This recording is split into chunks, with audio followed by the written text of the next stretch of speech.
Ku ssaawa nga zikunukkiriza okweranyiza okumakya, omukulembeze w'eggwanga Yoweri Kaguta Museveni atuuse ku kitebe ky'akakiiko k'ebyokulonda Ereza okusunsulwa okuddamu okuvuganya ku kifo ky'obwa pulezidenti mu kulonda okujja. Wakati mu byokwerinda, ono abadde awerekeddwako mukyalo we Janet Kataha Museveni ne bannakibiina kya NRM. Ebiwandiiko by'omukulembeze w'eggwanga biweereddwayo era bw'atyo n'asunsulwa. Museveni Yoweri Tuhaburwa Kaguta, a duly nominated candidate in respect of the presidential elections 2026, he having fulfilled the nomination requirements under the Presidential Elections Act. Olumaze okusunsulwa, President Museveni ategeezezza nga bw'alumye n'ogw'engulu okulaba ng'ebyenfuna by'eggwanga bikyusibwa wadde nga tannaba kubituusa we yandibyagadde. We are no longer a least developed country, we are now a lower middle income country. To high middle income country moving towards first world country. I think the idea is that in this Kisanja which you are now concluding, if you check the figures, the GDP of Uganda has doubled, apparently.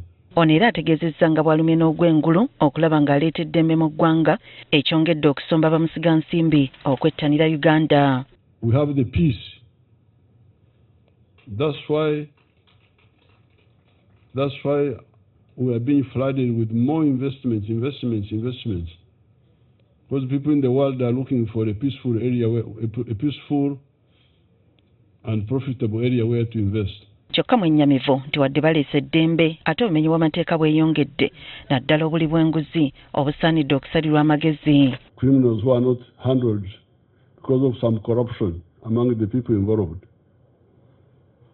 The NRM structures need to come out and help expose crime and hold accountable all the criminals. Era agamba nti ensonga ezikwata ku bantu nazo za kusalirwa amagezi, gamba ng'ebyobujjanjabi n'ebyenjigiriza eby'obwereere okwongerwamu amaanyi nga teyeerabidde bya ntambula okwongera okukulaakulanyizibwa. Free education for our children of the poor in government schools. For all children in the government schools. The rich ones can take their children to private schools. Number 3, the roads. Making sure that the tarmac roads are repaired on time. Ono oluvudde wano yeeyongeddewo mu kisaawe Kololo gy'akubye olukuŋŋaana lwo olusoose. Susan Nanyanzi, agafeeyo ku Spark TV.